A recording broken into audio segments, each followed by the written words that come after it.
En el vasto y competitivo mundo de los videojuegos, muchos títulos icónicos nunca cruzaron las fronteras de Japón. Aunque algunos de estos juegos fueron revolucionarios, factores como limitaciones de localización, barreras culturales y decisiones comerciales los mantuvieron fuera del alcance internacional. Hoy vamos a explorar los 10 juegos que no salieron de Japón, analizando su diseño, mecánicas y legado. Así que, sin más preámbulos, comencemos.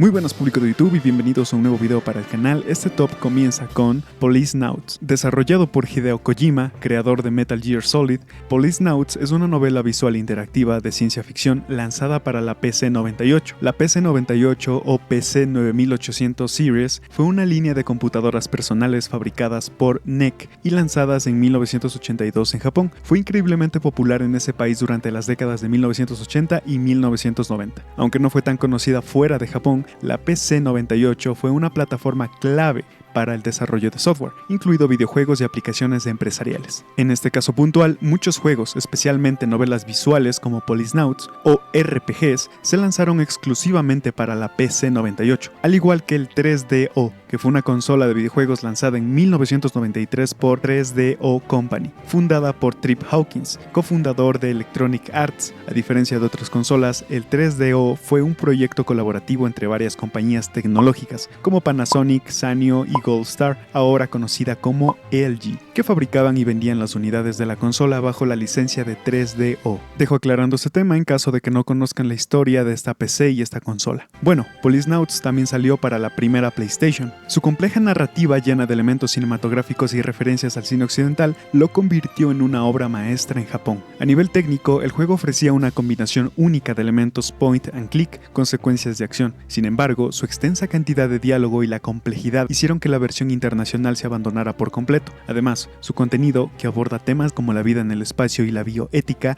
requería una adaptación cultural considerable. ¡Se acabó! Shin Megami Tensei Eve. Precuela de la popular serie Persona, Shin Megami Tensei Eve se lanzó exclusivamente para la Super Famicom. Lo interesante de este juego es cómo estableció las bases de mecánicas que posteriormente se convertirían en pilares de la saga Persona, como la integración de la vida estudiantil y la toma de decisiones morales. Desde el punto de vista técnico, el juego ofrecía un sistema de combate por turnos basado en la negociación con demonios, algo que innovó dentro del género de los RPG. Sin embargo, la falta de traducción y su temática profundamente enraizada en la cultura japonesa hicieron que Atlus no considerara su exportación.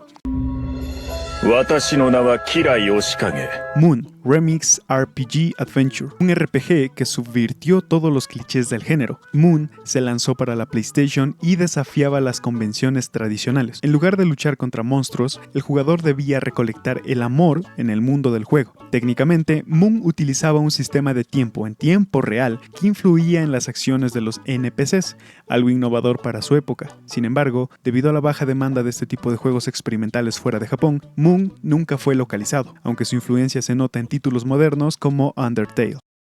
Es un día hermoso allá afuera. Las aves cantan, las flores florecen. En días así, niños como tú deberían arder en el infierno. Mother 3, quizás uno de los juegos más solicitados por los fanáticos fuera de Japón. Mother 3 es un RPG para Game Boy Advance, que es el sucesor espiritual del clásico Earthbound. Su trama emocional, que mezcla amor y tragedia, lo convirtió en un título de culto. A nivel técnico, el juego se destacó por su sistema de combate basado en el ritmo, donde sincronizar ataques al compás de la música otorgaba ventajas estratégicas. Sin embargo, la localización nunca se realizó, posiblemente debido a la controversia que generaría su trama, que toca temas como la muerte, la pérdida y la manipulación política. Grandote, pinta para el fondo, va a haber quilombo, va a haber quilombo. The Great Ace Attorney Adventures es conocida por su narrativa interactiva y mecánicas de investigación, pero The Great Ace Attorney se mantuvo exclusivo de Japón durante varios años. Ambientado en la era Meiji, este spin-off conecta la tradición japonesa con influencias occidentales. El aspecto técnico más destacado es su sistema de juicio, que introduce nuevas mecánicas de deducción y resolución de casos. Además, el diseño de personajes está inspirado en figuras históricas reales, lo que hizo que la localización fuera extremadamente compleja. Su relación con mi clienta es totalmente platónica. ¡No! Su relación con mi clienta no es ¡cielos! Pillo, pillo, pillo, pillo. La atacó, la sedujo, la convenció de hacerlo. La rellenó como a un pavo de Navidad. Tales of Rebirth. Otro título de la aclamada saga Tales of Rebirth, fue lanzado para la PlayStation 2 y nunca fue localizado fuera de Japón. El juego introduce el Three Line Linear Motion Battle System, una evolución del combate en tiempo real que le dio al jugador más control sobre el campo de batalla. La barrera técnica para su localización probablemente fue el extenso trabajo necesario para traducir y adaptar la cantidad de texto y los sistemas de juego que, aunque innovadores, estaban muy enraizados en la cultura japonesa, que nuevamente dificulta la difusión.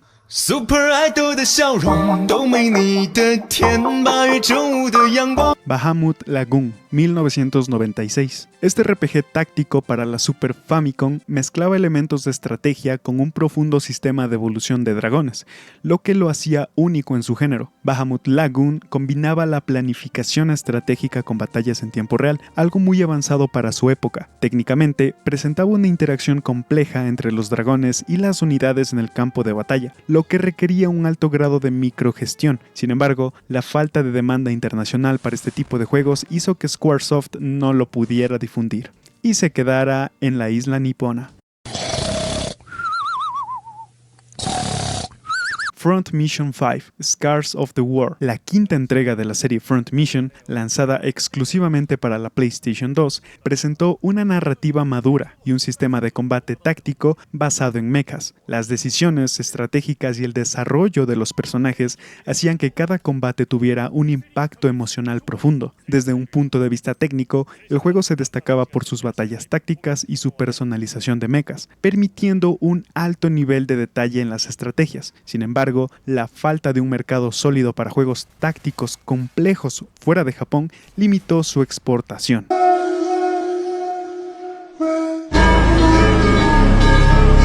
Seiken Densetsu 3, este RPG de acción, parte de la serie Mana, se lanzó para la Super Famicom y nunca vio la luz fuera de Japón hasta su reedición en 2019 como Trials of Mana. Su sistema de clases dinámico y la capacidad de cambiar la historia según las decisiones del jugador lo hacían un título altamente rejugable. A nivel técnico, Seiken Densetsu 3 utilizaba un sistema de combate en tiempo real combinado con elementos estratégicos de gestión de recursos, algo innovador en ese momento. Sin embargo, los costos de la difusión o la necesidad de rediseñar elementos visuales retrasaron su llegada a Occidente, así que se tomaron su tiempo para sacarlo como Trials of Mana. Merchandising, Morty, tu único propósito en la vida es comprar y consumir merchandising y lo has hecho. Has ido a una tienda de verdad, y has comprado algo. No has preguntado nada ni planteado cuestiones éticas. Has mirado a las sangrientas fauces del capitalismo y has dicho, dámelo todo. Y estoy muy orgulloso. Fire Emblem Thracia 776. Considerado uno de los juegos más desafiantes de la serie Fire Emblem, Thracia 776 para Super Famicom es un RPG táctico que nunca salió de territorio nipón, hasta versiones fan traducidas. Su sistema de juego castigador, con mapas complejos y una gestión exigente de unidades,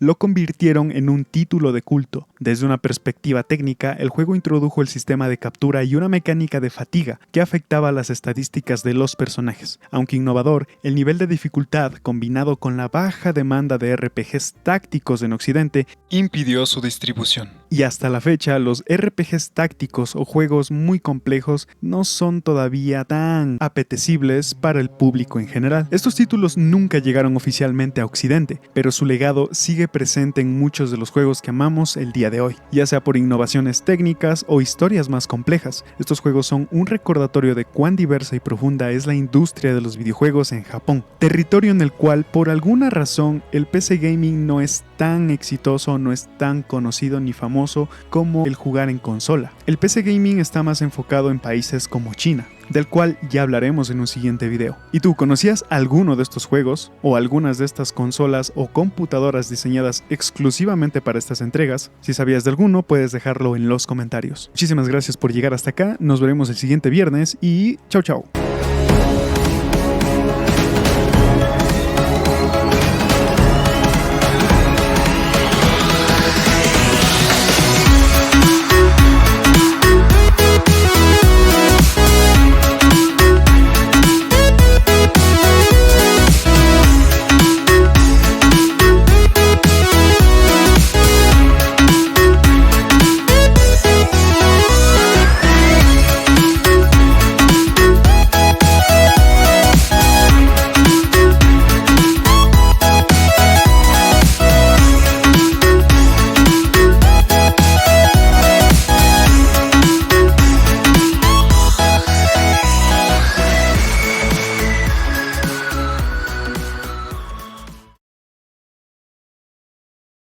grandote, pinta para el fondo, va a haber quilombo, va a haber quilombo.